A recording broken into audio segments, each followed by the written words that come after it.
Morning বন্ধুরা, সমাজের নতুন ব্লগে তোমাদের স্বাগত জানাই। আজকে থার্সডে। আমরা আস্তে আস্তে দেখতেই পাচ্ছ ঘর গুছিয়ে ফেলেছি মোটামুটি। এখন মেয়েকে স্কুলে দিয়ে এসেছি, একটু বেলা হয়ে গেল আজকে ব্লগটা শুরু করতে। সকাল থেকে শুরু করতে পারিনি, সকালে স্কুলে থাকে তারা থাকে, তারপরে মেয়েকে খাইয়ে পাঠাই এখন, তাই জন্য একটু সময় হলো না।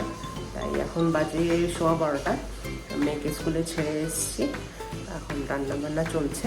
বাটা মাছ পেয়েছি, বাটা মাছ ভাজা চলছে। আর মেয়ে পাবদা মাছ ভালোবাসে, তাই ওর জন্য দুটো পাবদা মাছ। এখানে ভাত বসিয়ে দিয়েছি, বাটা মাছ ভাজা চলছে। মাছটাকে ভেজে নেব, তারপরে ওটার ঝোল হবে। মাছটা হালকা করে ভেজে নেব, তারপরে ওটা ঝোল করব। ভাত বসিয়ে দিয়েছি, ভাত হয়ে গেছে, এবার নামিয়ে নেব। দেখো ঠাকুরের ঘরটাও সাজিয়ে নিয়েছি, মন্দিরটা ভালো করে। জায়গা ছোট বলে বাটির ডাব্বার মধ্যেই কিছু জিনিসপত্রগুলো রাখতে হয়েছে।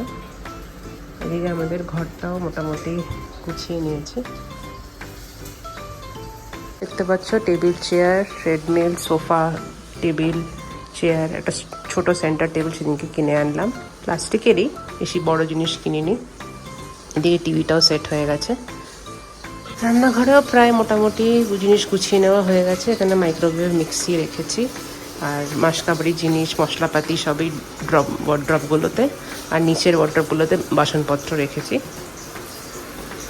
রান্নাঘরের সাথে একটা বারান্দা আছে, ইউটিলিটি বারান্দা। এখানে অ্যাকোয়াগার্ডটা লাগিয়েছি, আর এখানে আমার ওয়াশিং মেশিনটা রেখেছি। সব মাছ ভাজা হয়ে গেল, এবার ঝোল করে নেবো।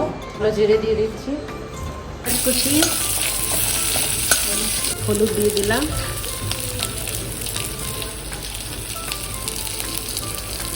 আদা রসুন টমেটো বাটা দিয়ে দিলাম, নুন, লঙ্কার গুঁড়ো,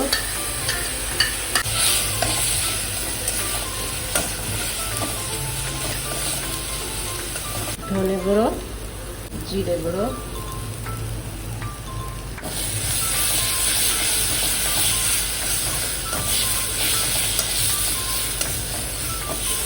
দিয়ে গেল।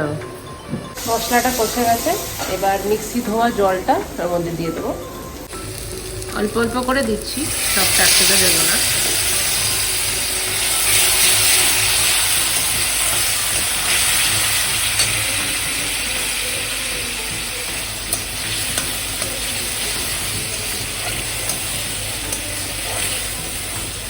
একটু ঢাকা দিয়ে রাখবো, জলটা একটু ফুটে। আপনারা চাইলে এটাতে আলুও দিতে পারেন, আমি আলু দিইনি, যেহেতু মাছগুলো ভালো একটু বড় বড় সাইজের আছে বলে। আর আলু যদি চান আলুগুলো দিয়ে একবারে ফুটিয়ে ঢাকা দিয়ে রাখবেন। একে ঝোলের মধ্যে ছেড়ে দিচ্ছি, ঝোল ফুটে গেছে।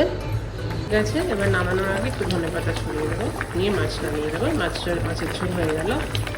শাক করব, মেথি শাক কেটে ভালো করে ধুয়ে রেখেছি, সঙ্গে একটু আলু আর বেগুনও কেটে নিয়েছি। এদিকে একটা পাঁচমিশালি তরকারি করব, তাই ওর জন্য কেটে নিয়েছি ফুলকপি, শিম, কুমড়ো, পটল, বেগুন, মূলো আর আলু। মেথি শাক বসিয়ে দিলাম। পাঁচমিশালি তরকারি, ফোড়ন দিয়ে তরকারিটা বসিয়ে দিয়েছি। আর এদিকে মেথি শাকটা হচ্ছে। আপনাদের দাদাকে দুপুরের খাবার দিয়ে দিয়েছি। আমি একটু চান করে ঠাকুরকে দিয়ে তারপরে আমিও খেয়ে নেব।